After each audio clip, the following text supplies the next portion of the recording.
ይቅርታ አልጠይቅም ነው ያልኩት። የማምንበትን ነው የተናገርኩት። እኔ አገሬን የማገልገል ግዴታዬ የመለዮ ለባሹ ክፍል አንድ አካል ሆኜ እስከ መዝመት ድረስ ሊሆን ይችላል። እንደዚህ ነው ማም የሪቫይቫል የሪፎርሜሽን የሪኒዋል የሪስቶሬሽን ንቅናቄ መጀመሪያ የሆነው በትግራይ ያንን ጦርነት አንተ እንደደገፍከው በተለያዩ ሚዲያ አማራጮች ስፔሻሊ አንተ ላይ ዘመቻ ሲከፈትና ያለንና ይሄንን ታዝበው ከሆነ ምን ትላለህ? ታዝቤያለሁ፣ ሰምቻለሁ። ደምን ይጠራል ይባላል። የሆነ አባዜ ኖሮብህ ካልሆነ በስተቀር ወንድምህን በማያውቀው ጉዳይ ለምን ትገለው? እንደው ካገኘው አይቀር ፍትሃዊ የጦርነት ፍትሃዊ አለ ወይ አለ የሚለውን እንድታብራራ አለ። አሳምሮ ከነ ህይወታቸው ኦሞ ወንዝ አለ አይደለም? ኦሞ የሚባለው ወንዝ ከነ ህይወታቸው ተጣሉ ነው የሚባለው። የሰማሁት እንደሱ ነው። ይሄ አሁን ያለንበት ሰከን ያለ አንዳንዶቹ ቀዝቀዝ ያለ ምርጫ ነው ይላሉ። የሚቀጥለው ጠቅላይ ሚኒስትር እኔ ነኝ አሉኝ። ለእኔ ለራሴ ወሬ ሰምቼ አይደለም። ለዛ ሃይማኖታቸው ቤት እንዲሰሩ ቦታ ጠይቀው ተሰጥቷቸው ቢሆን ወንጀል ነው። አሁን ላለንበት ትልቁ ችግር በዚህ ታሪክ ላይ ሀገራዊ ንስሐ መገባት አለበት የሚል አጀንዳ አለኝ። እዛ ያለነውን የእያንዳንዳችንን እግር ተንበርክከው ያጥባል። ዙፋኑ ላይ መቀመጥ አልፈልግም ሚሉ ሰዎች ካሉ ምን ትላለህ? ከማዘን በስተቀር ምን ትላለህ? እየተቻለ ዓለሙን በሙሉ በክርስቶስ እመንና ዳን እያልኩ የምሰብክ ሰው አንድ ወገን በሙሉ እንዲጠፋ እንዴት ቢሆን ኢምፖሲብል? እንደዚህ ልሆን አልችልም። በክርስቶስ ማመን እንዴት ነው ጽዩፍ የሆነው? በኢትዮጵያ ጽዩፍ ነው፣ እስከ ዛሬም ጽዩፍ ነው። ጋሽ በቄ ቤተክርስቲያን ደሞዝ ተከፋይ ኖት ወይ በሌላ? እኔ አሁን ጡረተኛ ነኝ። ራዕይ ነበራቸው ውስጣቸው ተናግሯቸው እግዚአብሔር ተናግሯቸው። እግዚአብሔር አይናገርም? አታምንም አንተ? እግዚአብሔር እንደሚናገር በደንብ እግዚአብሔር ይናገራል። ሊቀ እስጢፋኖስ የሚለውን ታሪክ ላለፉት 12 ዓመት ሳጠናው ነበር። ይሄ ደቂቀ እስጢፋኖስ የሚባል መጽሐፍ ነው። የእስጢፋኖስ ልጆች ማለት ነው። ደቂቀ እስጢፋኖስ ማለት አንድ ህዝብ እንዲጠፋ የምፈልግበት ምን ምክንያት ሊኖረን ይችላል? ምን ምክንያት? ደም ማፋሰስ እዛ ላይ ሳይ በጣም ልቤ ይነካል። ወጣቶች እግራቸው ተቆርጦ ምናምን ሳይ በጣም ያሳዝነኛል። እኔ ወደ እግዚአብሔር መጮህ እንዳለበት ነው የማምነው። እኔ እጮሃለሁ።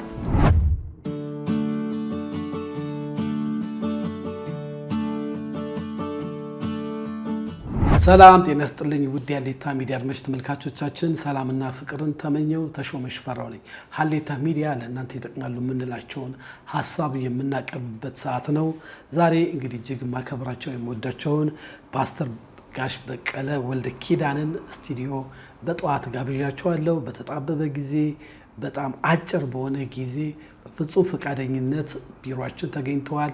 ፓስተር በቀለ በኢትዮጵያ ወንጌላውያን ቤተክርስቲያን ውስጥ ዘመን ዘለቅ የሆነ አገልግሎት የህይወት ምስክርነት ያላቸው እንግዲህ በጣም እንቁ የሆኑ ፓስተር ናቸው። ከእሳቸው ጋር የተነሱ ሀሳቦችን በተለያየ ሚዲያ አማራጭ እንዲሁም ደግሞ በተለያዩ ወንጌላውያንም አላማኝም በሆኑ ሰዎች የሚነሱ ጉዳዮችን በሀገራችን ጉዳይ ላይ ትኩረት የሚያደርግ ፕሮግራም ወደ እናንተ እናቀርባለን። ፓስተር እንግዲህ ዛሬ ሀሌታ ሚዲያ በጣም በአጭር ቀጠሮ በፍጹም ፈቃደኝነት ስለተገኘ እንግዲህ ፈጣሪ ክብረት ይስጥልን። እጅግ አድርጌ አመሰግናለሁ። እንግዲህ ፓስተር በኢትዮጵያ ወንጌላውያን ቤተክርስቲያን ውስጥ ረዘም ላለ ጊዜ በወንጌል አገልግሎት ቃል እግዚአብሔርን በማቅረብ ስለ ሀገርም ደግሞ በጊዜው የሚሰማህን መድረክም ይዘ ታገለግላለህ። እንግዲህ ሀገራችን ኢትዮጵያ በዓለም ላይ ጥንታዊ ከሚባሉ ጥቂት ሀገሮች ተርታናት። ረዘም ያለ ታሪክ ያላት ሀገር ነን ብንል አያሳፍረንም እና የአሁኑ ጊዜው አንተን በማናገር ከጥቂት ቀናት በኋላ ሀገራዊ ምርጫ ኢትዮጵያ በታሪኳ እንግዲህ ታደርጋለች። ይህንን በተመለከተ በተለይ በወንጌላውያን ቤተክርስቲያን ውስጥ ያሉ ምእመናን በሀገር ጉዳይ ያላቸው ተሳትፎ ምን ያህል ነው ለሚለው ጥያቄ ጋሽ በቄ ምን መልስ ይኖራል ማለት ነው? ምርጫን በሚመለከት ፊታችን ላይ ስላለ እሱ ላይ ላተኩር ብዬ ነው። እንግዲህ እኔ ተመዝግቤያለሁ ለመምረጥ። የዛሬ 5 ዓመት ነው የመጀመሪያው ምርጫ ጊዜ ብልጽግና የተመረጠበት ማለት ነው። የዛሬ 5 ዓመት ለመጀመሪያ ድምፅ የሰጠሁት ያኔ ነው። ከዚያ በፊትም አንዳንድ ምርጫዎች ነበሩ ከድሮ ጀምሮ።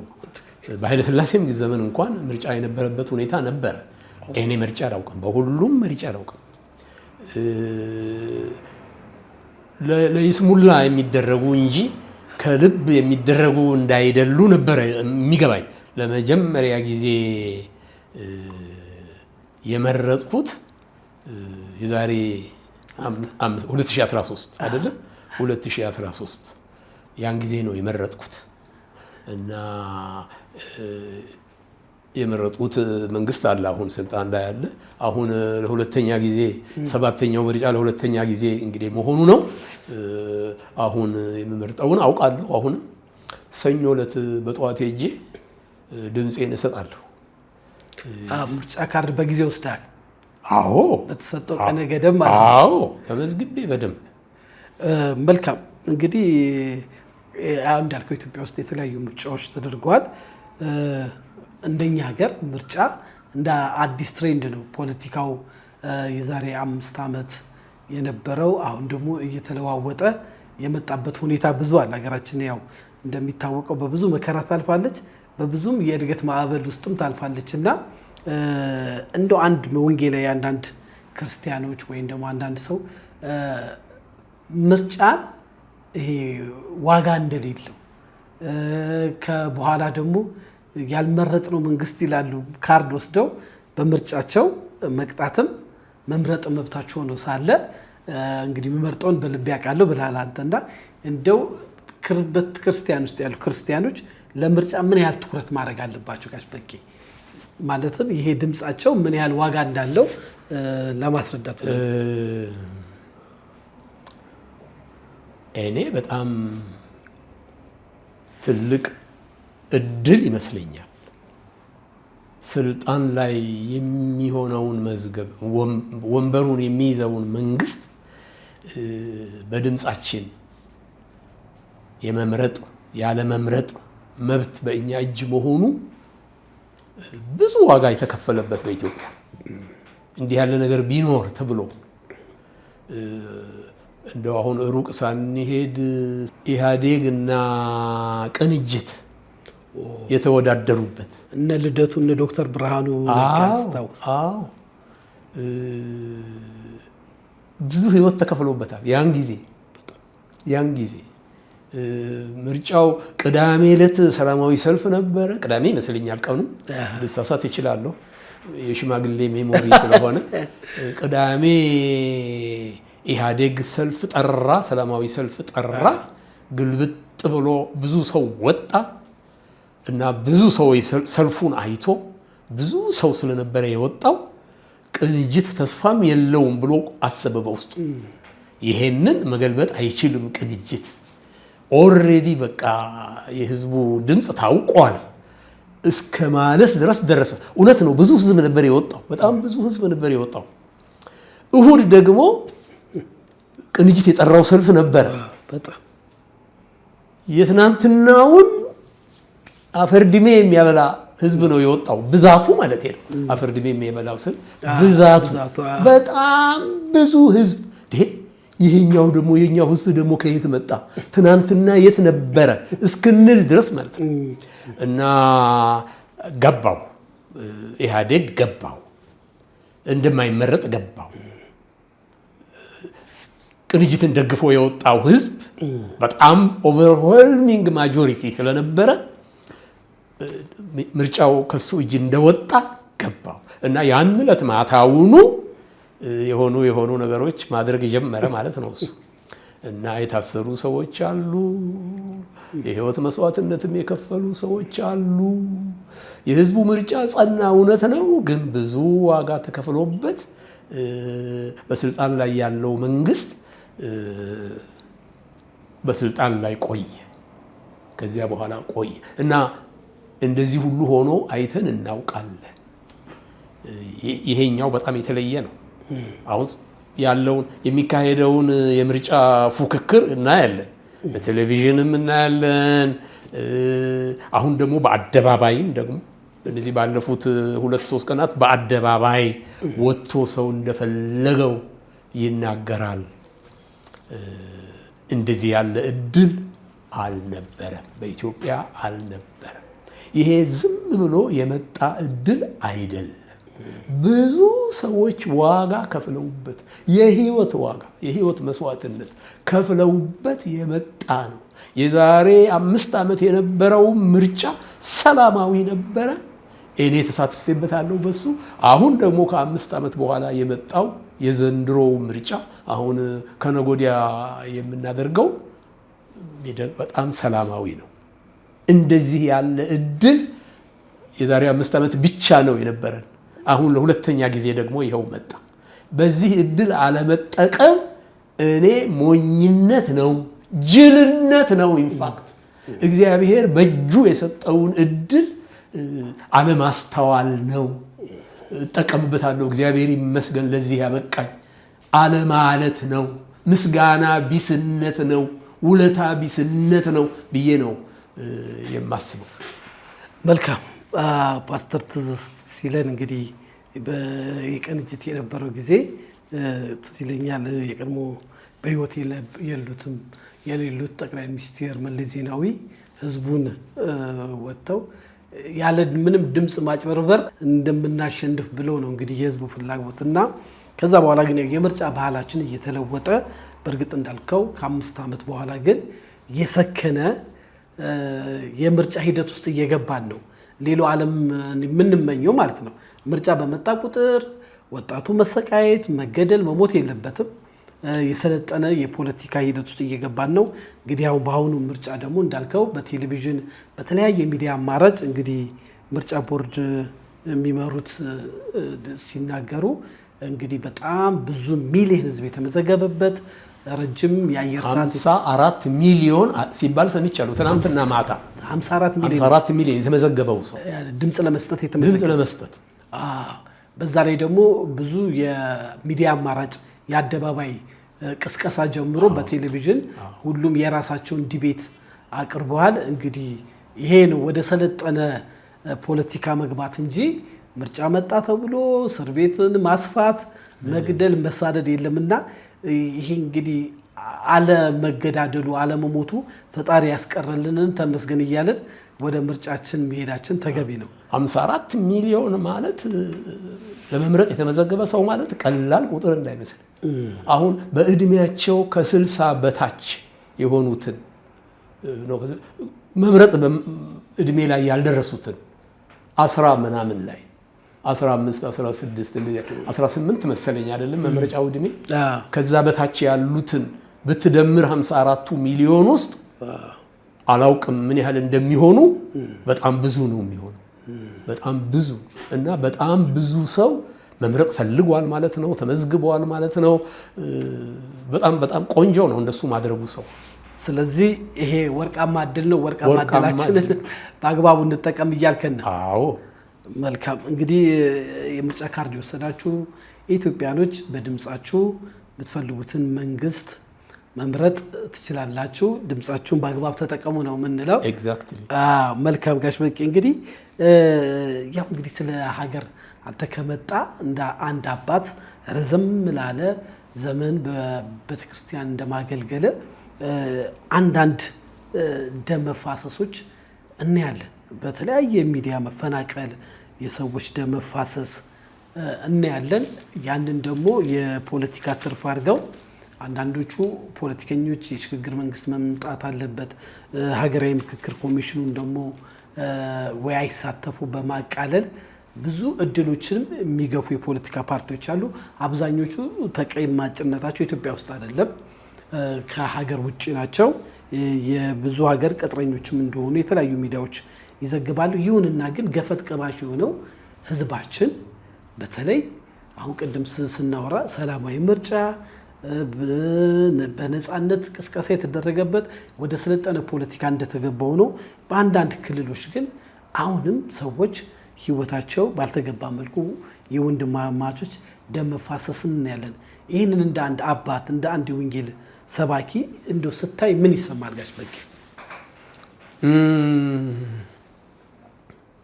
ፈረሱም ይሄው ሜዳውም ይሄው ይባላል በሀገራችን። ተረት ነው። ግን በዚህ ጊዜ ይህንን ተረት መልሶ ደግሞ ለማስታወስ ለመተረት በቂ ምክንያት ያለ ይመስለኛል። ስልጣን ላይ እንዲሆን የምንፈልገውን መንግስት ምረጡ ተባል። በእናንተ ምርጫ ነው አንድ ፓርቲ ስልጣን ላይ የሚወጣው። እናንተ የፈቀዳችሁት፣ እናንተ የፈለጋችሁት፣ እናንተ የመረጣችሁት ፓርቲ ነው 4 ኪሎ የሚገባው ተባልን ማለት ነው። በዚህ እድል አለመጠቀም ምን ትለዋለህ? በዚህ እድል የግድ መጠቀም አለብን፣ መምረጥ አለብን፣ ድምፃችንን መስጠት አለብን።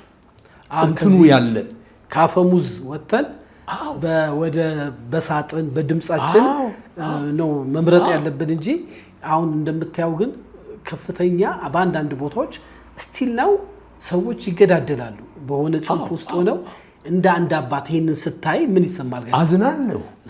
አዝናለሁ። እንዴ የሰው ህይወት በጣም ክቡር ነገር ነው። በጣም ክቡር። ለምን ሰው ይሞታል?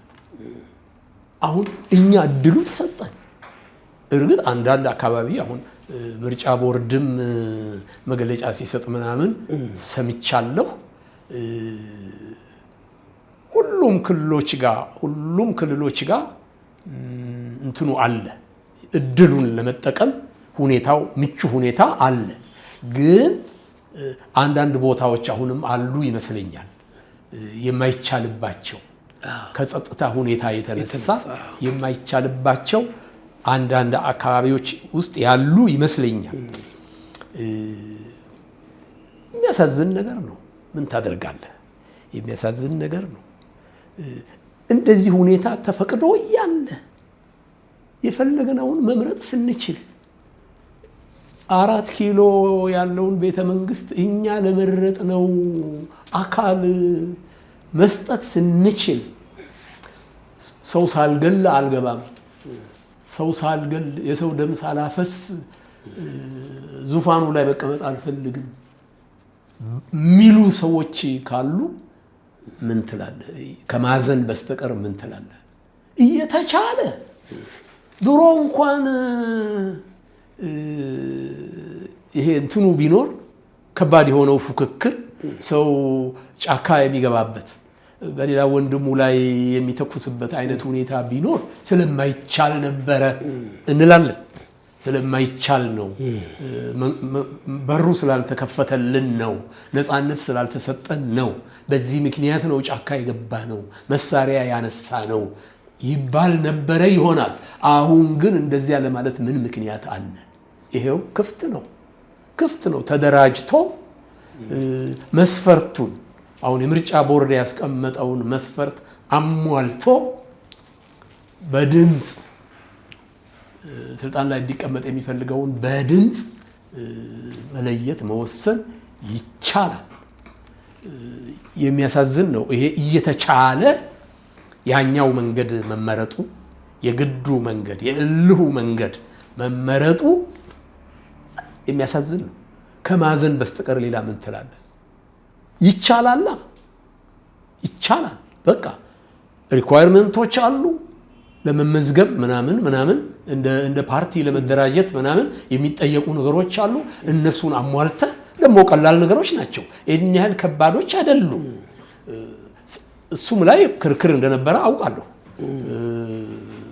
መመዝገብ ፈልገው እንትኑን ማሟላት ያለባቸውን ግን ማሟላት ሳይፈልጉ ቀርተው አይ በቃ በዚህ አይነት ከሆነ እናንተ አትችሉም፣ ለመቅረብ አትችሉም፣ ምርጫ ውስጥ ልትገቡ አትችሉም፣ አላሟላችሁም መስፈርቱን ተብለው የቀሩ እንዳሉ አውቃለሁ።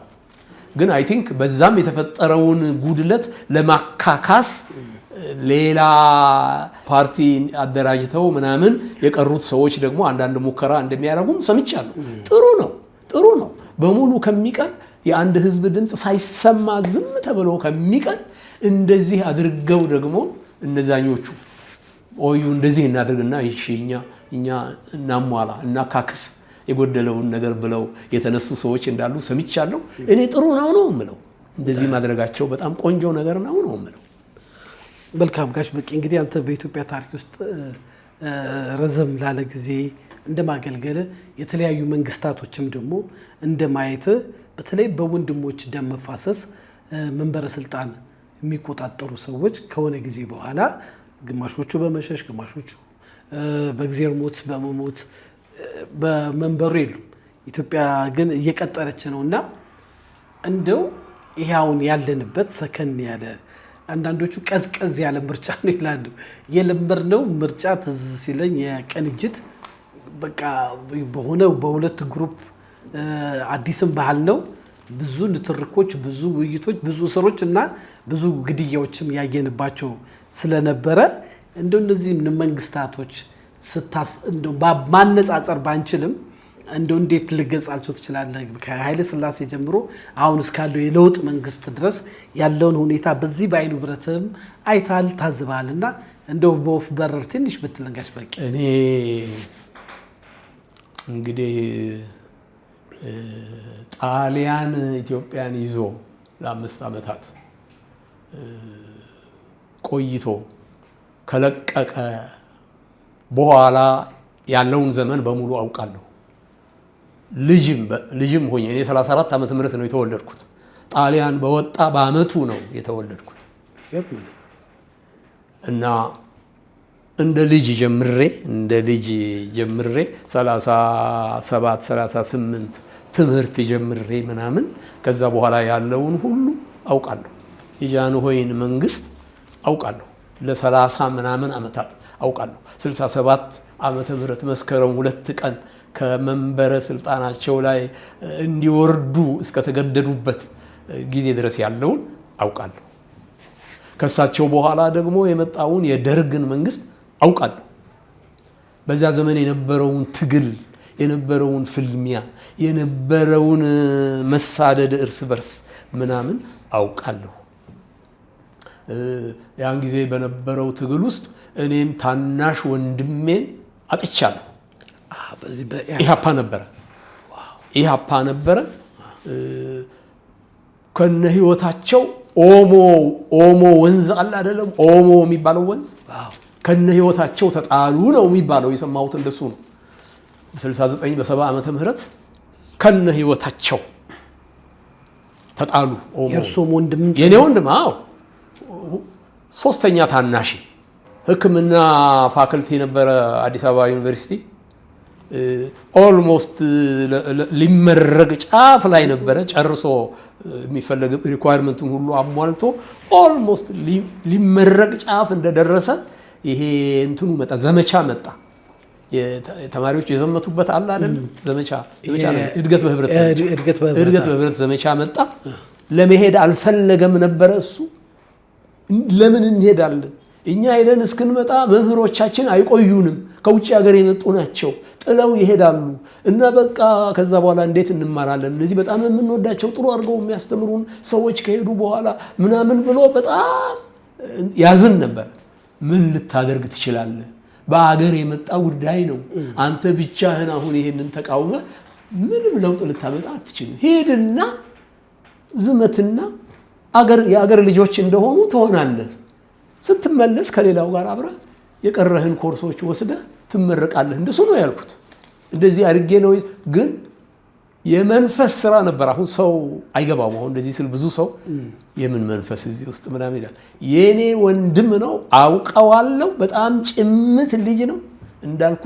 ሶስተኛ ታናሼ ነው። ሶስተኛ ታናሼ ነው። ጀነራል ውንጌት ነው የጨረሰው ሃይ ስኩል። የማዕረግ ተማሪ ነው የነበረው። የኃይለ ሥላሴ ሽልማት ድርጅት ተሸላሚ ነው። 100 ብር በየወሩ ምናምን ይሰጠው ነበረ። አውቀዋለሁ በደንብ። ከጥናቱ በስተቀር ከሰብጀክት ማተር በስተቀር ምንም አያውቅም። ምንም ጋዜጣ እንኳን አንብቦ ያውቅ እንደሆነ እርግጠኛ አይደለም። ትምህርቱ ላይ ብቻ እና በቃ ዘመተ 3 ወር የቆየ አይመስለኝም።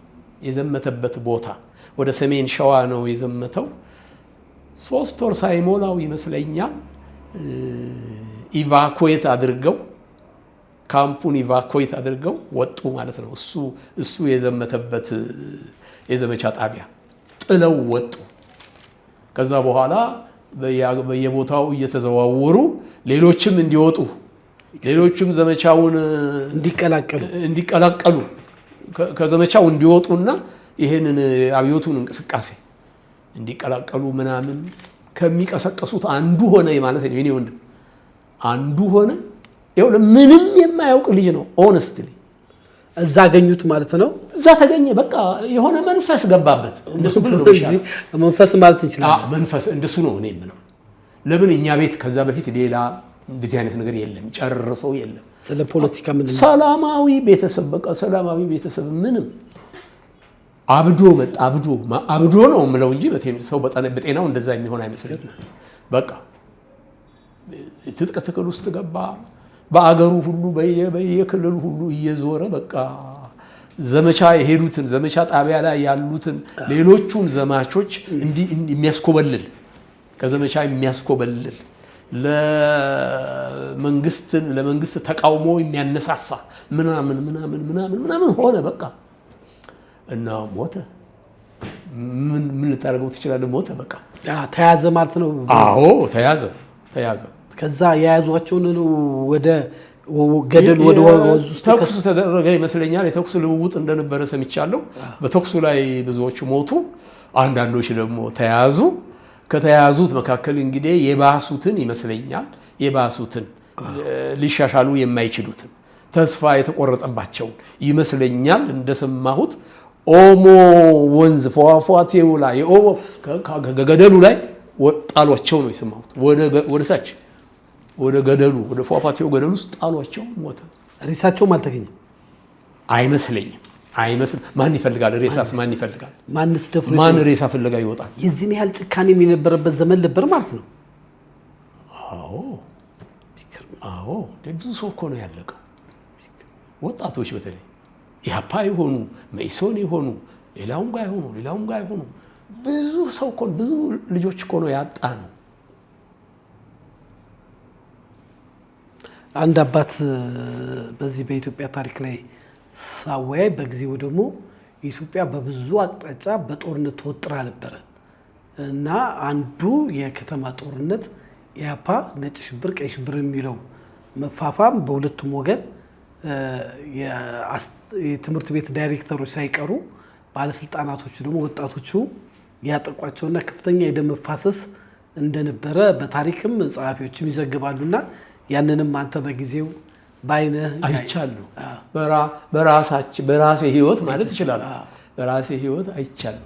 አነሰሰሪ ነው። አሁን አነሰሰሪ ነው። ዋት ፎር ለምን ሰው ይሞታል?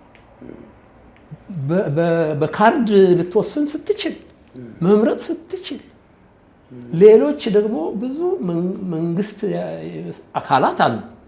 አሁን ለምሳሌ የፌዴሬሽን ምክር ቤት አለ፣ የህዝብ ተወካዮች ምክር ቤት አለ።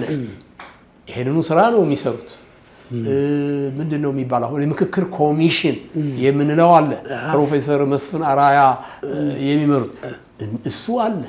ህዝቡን በሙሉ አነጋግሮ የኢትዮጵያን ህዝብ በሙሉ አነጋግሮ ቅሬታቸውን ሰምቶ ምን እንዲሆን ትፈልጋላችሁ? በዚህ ጉዳይ ምን ይሁንላችሁ? በዚህ ጉዳይ ምን ይሁንላችሁ ተብሎ ሰዎች ደግሞ ይሄ እንዲህ ይደረግ ይሄኛው እንዲህ ይደረግ ብለው ሐሳባቸውን ሰጥተው በዚያ ላይ ደግሞ ህዝቡ አጠቃላይ በተወካዮቹ አማካይነት መክሮ ዘክሮ እንደዚህ አገር ልትከተለው የሚገባውን መስመር እንደዚህ መወሰን ሲቻል ለምን ሰው ይሞታል? አነሰሰሪ ነው። ባይቻል ኖሮ የሚባል ነገር ቢኖር እንደ ድሮ እንደ ደርግ ዘመኑ ምናምን የማይቻል ቢሆን ኖሮ እሺ ሰው እዚያ ጥግ ድረስ እንኳን ቢሄድ ቢታገል እስከዛ ሄዶ ምርጫ ስላጣ ነው ይባላል። አሁን የሚባል ነገር የለማ። አሁን ሰው ሁሉ ሐሳቡን የሚፈልገውን ነገር መናገር ይችላል። ይሄው የብሔራዊ ምክክር ኮሚሽን ሀገራዊ ምክክር ኮሚሽን አጀንዳ ሰብስቧል። ሆኖ የማያውቅ ነገር በአገር አቀፍ ደረጃ ማንም ሰው እዛ ውስጥ ሄዶ እንዲህ ቢሆን ይሻላል፣ ይሄ እንዲህ ቢሆን ይሻላል ብሎ ያ እንግዲህ ነጥሮ አብዛኛው ሰው የፈለገው ነገር ወደ እንትን ይመጣል ማለት ነው። ለውይይት ወደ ፊት ለፊት ይመጣል ማለት ነው። ይሄ ሁሉ እድል እያለ ለምን ሰው ትገላለህ? የሆነ አባዜ ኖሮብህ ካልሆነ በስተቀር ወንድምህን በማያውቀው ጉዳይ ለምን ትገለዋል? እኔ መንፈሳዊ ሰው ነኝ። እኔ ክርስቲያን ነኝ።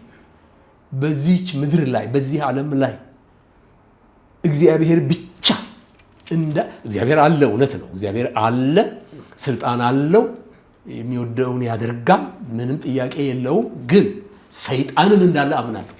ሰይጣን አለ፣ የእግዚአብሔር ጠላት የሆነ የእግዚአብሔር ፈቃድ በምድሪቱ ላይ እንዳይሆን ሰዎች ወደ እግዚአብሔር ፈቃድ እንዳይደርሱ የሚፈልግ ጠላት ደግሞ አለ። ከጥንት ጀምሮ ነበረ። ከኤድን ገነት ጀምሮ ነበረ፣ አሁንም አለ። እና የግድ እሱን ማገልገል ውስጥ ለምን እንገባለን? እሱ ሰው እንዲሞት ነው የሚፈልገው። የሰው ደም እንዲፈስ ነው የሚፈልገው። የእግዚአብሔር ልብ እንዲሰበር ነው የሚፈልገው። እግዚአብሔር ሰው እንዲሞት አይፈልግም። የሰው ደም እንዲፈስ አይፈልግም። ተናግሯል፣ አስተምሯል፣ መክሯል፣ ዘክሯል። እና ለምን ሰው እስከ መግደል ትሄዳለህ? ይሄ እድል እያለ ኦል ዚስ እድሎች እያሉ መልካም እንግዲህ ጋሽ በቄ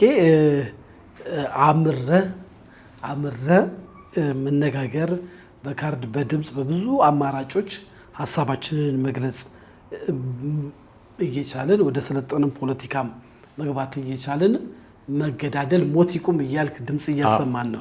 መልካም ግን አንድ ቪዲዮ አንተን በተመለከተ አየር ላይ ሲንከባለል አየው።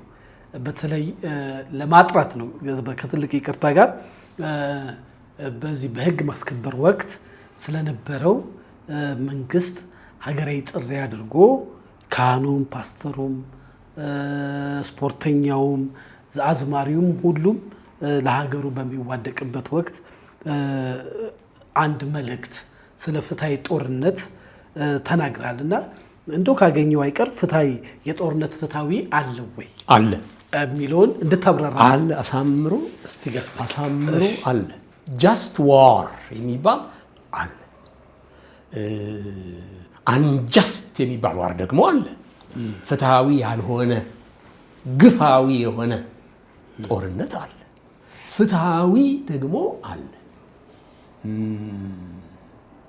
ይህንን የተናገርኩት እንግዲህ 13 ዓመተ ምህረት ይመስለኛል ካልተሳሳትኩ የቤተ ክርስቲያኔ መድረክ ላይ ነው የተናገርኩት። ያን ጊዜ ጦርነቱ ጀምሮ ነበር። በተለይ በሰሜን ማለት ነው፣ በትግራይ እንደዚህ አካባቢ ማለት ነው። መንግስት ወደዛ ጦርነት ላለመግባት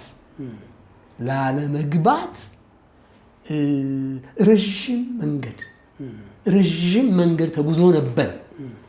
ኪሳራው ስለሚታወቅ የሚያስከትለው ጥፋት የሚያስከትለው ጉዳት በአገር ላይ በህዝብ ላይ ስለሚታወቅ እዚያ ጦርነት ውስጥ ላለመግባት ብዙ ጥረቶች እንዳደረገ አውቃለሁ። የሀገር ሽማግሌዎች ተልከው እንደሄዱ አውቃለሁ። እግዚኦ ለማለት እባካችሁ ለምን እንደዚህ እናደርጋለን? በሰላም መጨረስ ስንችል እናቶች እንደሄዱ አውቃለሁ። እናቶች በጡቴ እንዳሉ አውቃለሁ። የሃይማኖት አባቶች እንደሄዱ አውቃለሁ። ከሙስሊሙ ከኦርቶዶክሱ ከአባገዳውም ሳይኖር የሚቀር አይመስለኝም። እንደሄዱ አውቃለሁ። ልመና እባካችሁ ከታጠቀ መንግስት ጋር ነው እንትኑ የሚሆነው። በኋላ ጦርነቱ ከታጠቀ መንግስት ጋር ነው የሚሆነው። መንግስት ደግሞ መንግስት ነው። የአገሩን ጸጥታ የማስከበር ግዴታ አለበት። እዚያ ውስጥ ያሉ እሱ የሚያሰማራቸው የመለዮ ለባሾች ይህንን ግዴታ ተቀብለው ምለው ለዛ ራሳቸውን የሰጡ ሰዎች ናቸው። ይሄም ደግሞ ትክክል ነው። በመንግስት አስተዳደር፣ በምድር አስተዳደር እንደዚህ ያለ ነገር አለ። ተነስቶ ማንም እንደፈለገው አያደርግም። ስርዓት አለ፣ ደንብ አለ። በዚያ መሰረት እና እኔ አምናለሁ። እኔ እንደ እግዚአብሔር ጥሪ በህይወቴ ላይ እንዳለው እንደ እግዚአብሔር ጥሪ እግዚአብሔር እንደሰጠኝ ያንን ጥሪ እንደምወጣበት ጸጋ እንደዚያ ሆኖ የኔ መንገድ ተተልሟል፣ አስቀድሞ ተተልሟል። እኔ የቤተ ክርስቲያን መጋቢ ነኝ። መለዮ ለባሽ አልሆንኩም። ልሆን ግን እችል ነበር አልሆንኩም።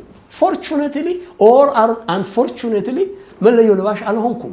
ግን መለዮ ለባሽ መሆን ኃጢአት ነው ባይ አይደለሁም። ወንጀል ነው ባይ አይደለሁም።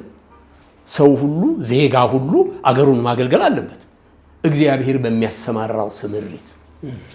መለዮ ለባሽ መሆን ከነዚህ ስምሪቶች አንዱ ነው እና እኔ እሱ ሳይደርሰኝ ቀረ። ተጠይቄ ቢሆን ኖሮ ቀደም ብሎ እኔ ጋር ደርሶ ቢሆን ኖሮ I might have chosen it ልመርጠው ይችል ነበር። ይኸው እኔ ሳልመርጠው እግዚአብሔር ቀደመና የራሱ ወደ ሆነው መስመር ውስጥ አስገባኝ እና ኃጢአት አይደለም። ለአገር መዋጋት ኃጢአት አይደለም። ዛሬም እላለሁ፣ ይሄንን ዛሬም እናገራለሁ። አገር አለን። የድሮቹ አባቶቻችን የሃይማኖቶቹ ተከታዮች የክርስትና፣ የእስልምና፣ የሌላው ተከታዮች የሆኑ አባቶቻችን ተሰልፈው ዘምተው አድዋ ለምሳሌ በትዝታችን አሁን ፍሬሽ የሆነ ቅርብ ጊዜ የሆነ አድዋ ዘምተው ከጣሊያን ጋር ተዋግተው ድል ነስተው ያለ እግዚአብሔር ፈቃድ ድል ነሱ ልል አልችልም። ሕይወታቸውን ከፍለው የሞቱ አሉ። ሕይወታቸውን ከፍለው አገራችን በነፃነት እንድትቆይ አድርገዋታል እና አሁንም ሲመጣ ወደዛ መግባት አልፋ ያሁኑ የእርስ በርስ ስለሆነ እዚህ ላይ ነው። አሁን ብዙ ሰዎች ምን ይላሉ? ይሄ የእርስ በርስ የወንድማማቾች ጦርነት ወይንም ችግር ነው፣ ግን እሱም እንዳይመጣ እርሱ እንዳሉት ትዝ ይለኛል። እናቶች ሳይሄዱ የሰላም እናቶች ጡታቸውን በጡታችን ይዘናል ሲሉ በጊዜው እዛ የነበሩ መሪዎች ደግሞ በጦርነቱ ስላመኑ መሰለኝ እንደ ማላገጥ አይነት መልስም ሲሰጡ እንደነበረ ዓለም ያየው ጉዳይ ነው። ይሁንና ወደ ጦርነት ከተገባ በኋላ የወጣቶች እልቂት በሁለቱም ወገን ማለት ነው እንግዲህ ነፍስ በሁሉም ሳይድ እዚህ ላይ ጋሽ በቄ እንድታብራራልን እንፈልጋለን። ምሳሌ በትግራይ ላይ በነበረው ጦርነት ወጣቶች ተሰውተዋል፣ ህይወታቸውን አጥተዋል፣ አካል ጉዳተኛ ሆነዋል። በዛው ልክ ደግሞ ለሀገራቸው ዳር ድንበር የትግራይ ላይ ከኤርትራ ድንበር ላይ ይጠብቁ የነበሩ ወንድሞቻችን በዚህ ጦርነት ሰለባ ሆኖ አካለ ጎዶሎ ሆነዋል፣ ህይወታቸውን አጥተዋል። ግን የአንዱ ነፍስ ከፍ የአንዱ ዝቅ፣ አንዱ ወራሪ አንዱ በሀገር ውስጥ ወራሪ ተደርጎ ያንን ጦርነት አንተ እንደደገፍከው በተለያዩ ሚዲያ አማራጮች ስፔሻሊ አንተ ላይ ዘመቻ ሲከፈት እናያለንና ይሄንን ታዝበው ከሆነ ምን ትላለህ? ታዝቤያለሁ፣ ሰምቻለሁ። በግንባር አገኝተው ያነጋገሩኝም ሰዎች አሉ። ይቅርታ ለምንም ተብያለሁ። በዚህ ጉዳይ የትግራይን ህዝብ ይቅርታ ለምን እኔ ትግራይን አውቃለሁ፣ ህዝቡንም አውቃለሁ። ብዙ ጊዜ እዛ ተመላልሻለሁ። በቤተ ክርስቲያን አገልግሎት ብዙ ጊዜ ይቅርታ አልጠይቅም ነው ያልኩት። የማምንበትን ነው የተናገርኩት። አሁን እኮ ነገሩ ሁሉ ካለቀ በኋላ ይቅርታ ጠይቅና በቃ እርቅ ይሁን፣ አንተም እንደ ድሮህ ወደ ትግራይ እንደ ልብህ መታ አገልግል፣ እንደዚህ ያሉኝ ወንድሞች አሉ። ብዙ ናቸው። እኔ ያልኳቸው እኔ ቃል እግዚአብሔር ነው የተናገርኩት።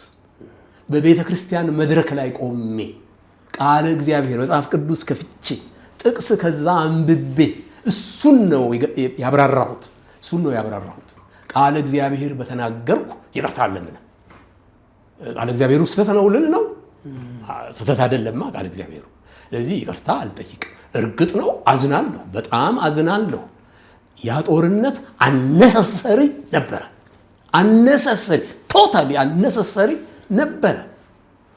ሆነ ግን ያ ሁሉ ልመና፣ ያ ሁሉ እግዚኦታ ተደርጎ ያ ሁሉ እግዚኦታ አፈርዲሜ ይብላ ተብሎ ተወጣ እና ያልፈለግነው ነገር ሆነ። ያልመረጥነው ያልወደድነው ነገር ሆነ። አሁን በሱ አይደለም ብዙ አሁን ደግሞ ሊሆን ነው። ይኸው እግዚአብሔር ካልመለሰው አሁን ደግሞ ሊሆን ነው። ከስንት ዓመት በኋላ እንደገና አነሰሰሪ የሆነ ነገር ሆይ ለምን እንደዚህ ይሆናል? አየው እግዚአብሔር አገር ሰጥቶናል። ኢትዮጵያዊ ነኝ። አገሬ ናት ይቺ። እኔ አገሬን የማገልገል ግዴታዬ የመለዮ ለባሹ ክፍል አንድ አካል ሆኜ እስከ መዝመት ድረስ ሊሆን ይችላል። እንደዚህ ነው ማምነው። አገር የጸጋ ፈልግ ትሄዳለህ፣ ወደ ግንባር በደስታ ሄዳለሁ። የጸጋ ጉዳይ ሆኖ የጥሪ ጉዳይ ሆኖ አልሄድኩም እስካሁን እንጂ ብፈለግ ይሄ እጣ ቢወድቅብኝ I have no choice። አገሬ ናታ እስከዚህ ድረስ ትጠይቅብኛለች አገሬ። እስከዚህ ድረስ እንደዚህ ነው ማምነው። ጉዳዩን ለማጥራት ጋሽ በቄ እንደው አንተም ብለሃል ይቅርታ ጠይቅ ተብዬ እግዚአብሔር ቃልና እውነትን ይዤ ለተናገርኩት ምንም ይቅርታ የምጠይቅበት ጉዳይ የለም ብለሃል። የጉዳዩ የሀገር ጉዳይ ሀገርን ከመውደድ እንጂ ግልጽ ለማድረግ አሁን የፖለቲካ ነጋዴዎች እንደሚሉት የትግራይን ጥላቻ ወይ ለትግራይ ጄ ሰብክ ያለው ብላል። ህዝቡንም ታውቀዋልና እንደው የዛ ጉዳይ እንዳልሆነ ግልጽ ብታረግልን እንደው የማጥራት ስራ ይሰራል። እንዲያው ወንድሜ ጥሩ ገጠመኝ ስለሆነ ብዬ አንድ የቤተ ክርስቲያን መጋቢ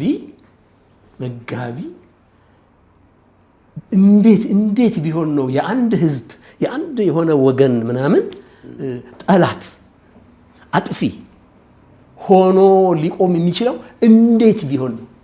ዓለሙን በሙሉ በክርስቶስ እመንና ዳን እያልኩ በምሰብክ ሰው አንድ ወገን በሙሉ እንዲጠፋ እንዴት ቢሆን ነው? ኢምፖሲብል ነው። እንደዚህ ልሆን አልችልም። ግን እኔ አገርን ማገልገል የሚባለው ነገር እስከዚያ ድረስ ሊደርስ እንደሚችል አምናለሁ። የድሮዎቹም አብደው አይደለም የዘመቱት፣ አብረው አይደለም። እኔ አሁን እንደው መቼም ስንቱን አንስቼ ዘልቀዋለሁ እንጂ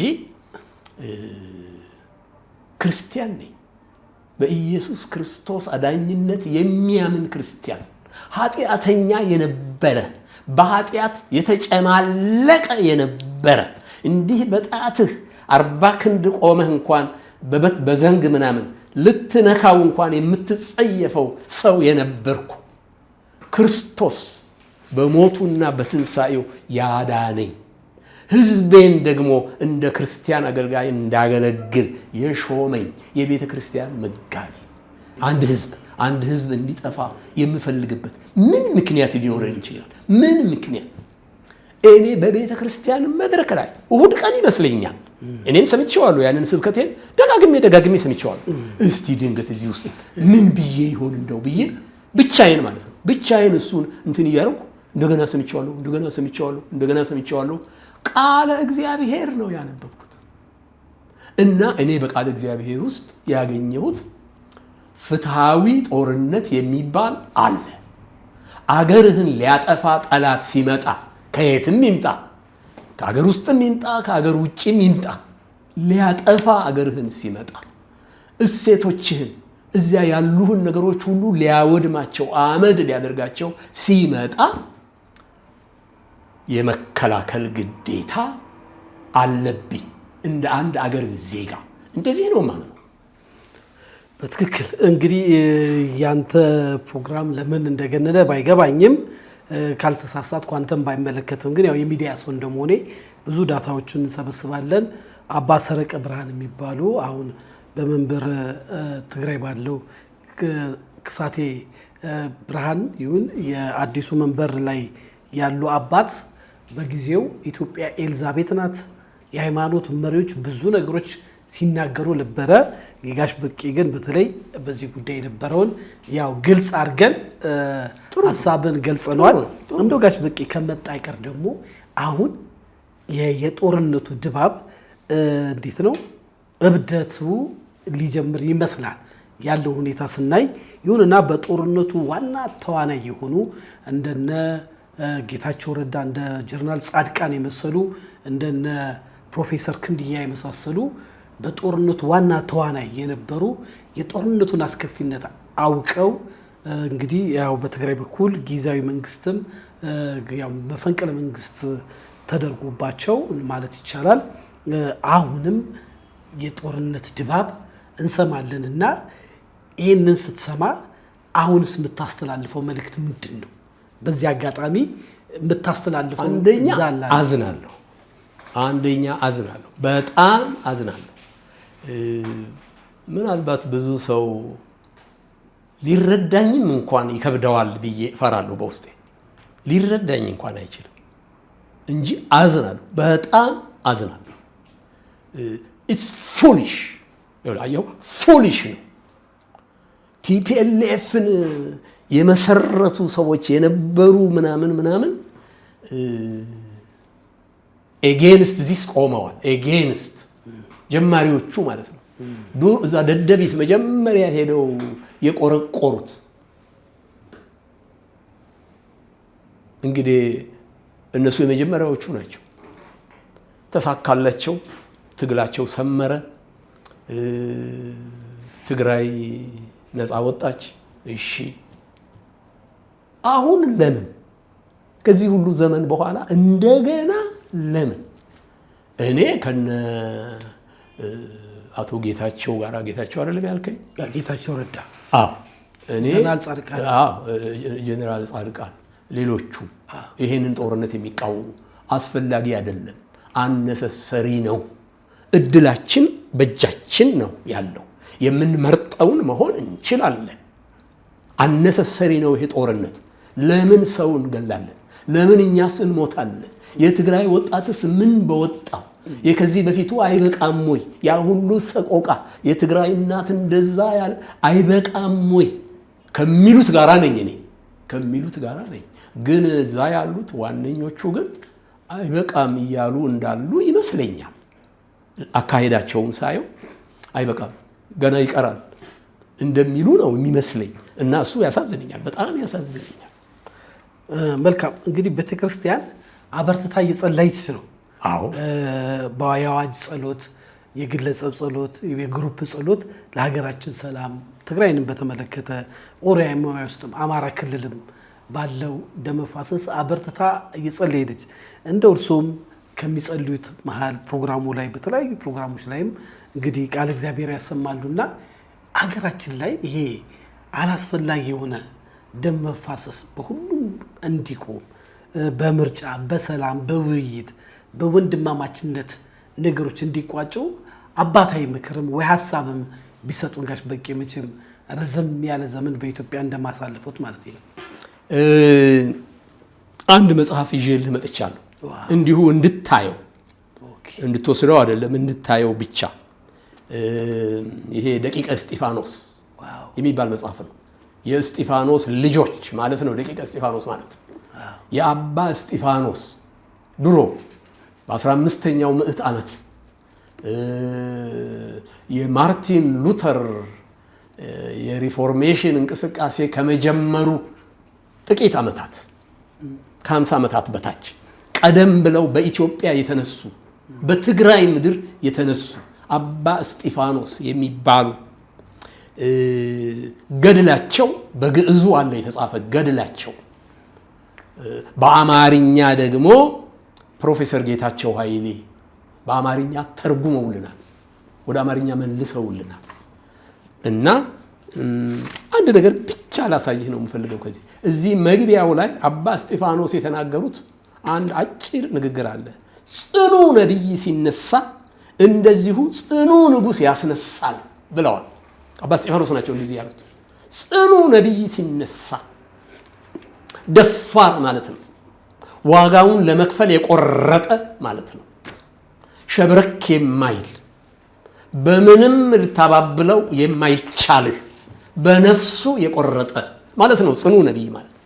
ጽኑ ነቢይ አባ እስጢፋኖስን እንደዛ ናቸው ነው የሚሉት ፕሮፌሰር ጌታቸው። አባ እስጢፋኖስን እንደዛ ነበሩ። ወጣት መነኩሴ ናቸው።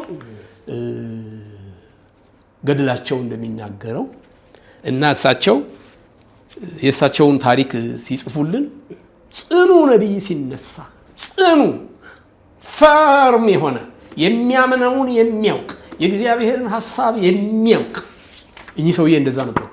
በማርያም አናምንም፣ በመስቀል የጎልጎታ እንጨት ከጎልጎታ ተቆርጦ ተጠርቦ የተሰራ ነው መስቀሉ። እንደዚህ ተጠርቦ በተሰራ መስቀል አናምንም። በሌላ በማናቸውም ነገር በኢየሱስ ብቻ እናምናለን። ስለ ኃጢአታችን በሞተው በክርስቶስ ኢየሱስ ብቻ እናምናለን ብለው ያስተማሩ ናቸው። ተከታዮቻቸው የእስጢፋኖስ ልጆች ነው የሚባሉት፣ ደቂቀ እስጢፋኖስ ነው የሚባሉት። ብዙዎቹ አልቀዋል። ምናልባት ሁሉም የተረፈ መኖሩን እርግጠኛ አይደለሁም። ምላሳቸው ተቆርጦ፣ አፍንጫቸው ተፎንኖ፣ እግራቸው ተጎምዶ፣ እጃቸው ተጎምዶ እንደዚህ አልቀዋል። እዚህ ታሪክ ውስጥ አለ፣ ገድላቸው አለ። በኢትዮጵያ ኦርቶዶክስ ተዋሕዶ ቤተክርስቲያን ውስጥ ደግሞ አለ፣ በግዕዙ አለ። ምን አዚም እንደዞረብን አላውቅም እንጂ ይሄ ሃይማኖታዊ ስደት የሚባለው ነገር እስከ ዛሬ በኢትዮጵያ አለ። እስከ ዛሬ እኔ ፕሮቴስታንት ነኝ፣ ወንጌላዊ አማኝ ነኝ። አሁን ከ50 ዓመት በላይ በዚህ እምነት ውስጥ ኖሬያለሁ። ከዚያ በፊት የኦርቶዶክስ ተዋሕዶ ቤተ ክርስቲያን ዲያቆን አገልጋይ ነበርኩ። የመጀመሪያዎቹን የዕድሜን 25 ዓመታት በኢትዮጵያ ኦርቶዶክስ ተዋሕዶ ቤተክርስቲያን ውስጥ ነው ያሳለፍኩት። እንደ አቅሜ በዚያን ጊዜ እንደነበረኝ አቅም ቀድሼ ሰልሼ መጽሐፍ አንብቤ ምናምን ቁመቴ በማይደርስ ዘመን በሕማማት ሰሞን ነጋሪቱ ላይ ያወጡኝ ጥሩ አንባቢ ስለነበርኩ በግዕዙም በአማርኛውም ጥሩ አድርጌ አነብ ስለነበረ አያቴ ደብተራ ናቸው፣ አገልጋይ ናቸው። አባቴም የቤተ ክህነት ሰው ነው። በልጅነቴ ጀምሮ አስተምረውኛል። በ4 ዓመት ከ4 ወር ከ4 ቀን ነው ትምህርት የሚጀምረው በኢትዮጵያ ኦርቶዶክስ ተዋሕዶ ቤተክርስቲያን እንትን መሰረት። ልጅ ተወልዶ 4 ዓመት ከ4 ወር ከ4 ቀን ሲሆነው ሃሁ መቁጠር ይጀምራል። እንደሱ ጀምሬ 25 ዓመት እስኪሆነኝ ድረስ ኦርቶዶክስ ነበርኩ። አውቀዋለሁ፣ እዛ የሆነውን ነገር አውቃለሁ።